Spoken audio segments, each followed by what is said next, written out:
కాదు, ప్రపంచవ్యాప్తంగా ఈరోజు గొప్ప గొప్పగా ధనికులు మాత్రమే అందుబాటులోకి వచ్చేటువంటి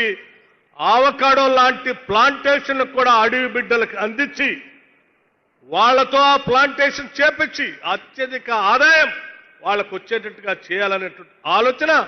ఈ ప్రభుత్వం చేసింది. సంవత్సరాల తరబడి దాని పంట రావటానికి 1-2 సంవత్సరాలు పడితే ఆ 2 సంవత్సరాల మధ్య కాలంలో కూడా ఇంటర్ క్రాప్ వేసుకోవడానికి కావాల్సిన ఆర్థిక సహాయాన్ని అందించడమే కాదు,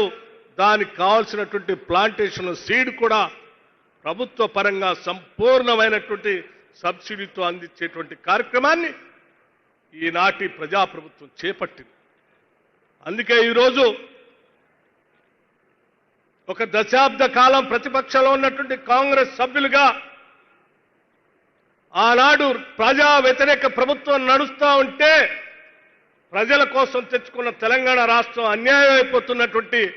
బాధతో ఆనాడు పిసిసి ప్రెసిడెంట్గా ఈనాటి ముఖ్యమంత్రిగా రేవంత్ రెడ్డి గారు భారీ బహిరంగ సభలు పాదయాత్రలు, ఇంకో పక్క నేను సిఎల్పి నాయకుడిగా ఆదిలాబాద్ నుంచి ఖమ్మం వరకు చేసేటువంటి పాదయాత్రలో భాగంగా ఈ నల్లమల ప్రాంతానికి కూడా వచ్చినప్పుడు మా కాంగ్రెస్ నాయకత్వానికి ప్రజలు చెప్పినటువంటి బాధలు వాళ్ళ గుండె చప్పుల్ని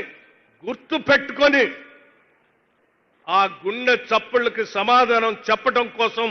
తీసుకొచ్చిందే ఈ నల్లమల్ల డిక్లరేషన్. ఈ డిక్లరేషన్ తో రాష్ట్ర ప్రజల జీవితాల్లో వెలుగు నింపబోతా ఉంది ఈ ప్రభుత్వం.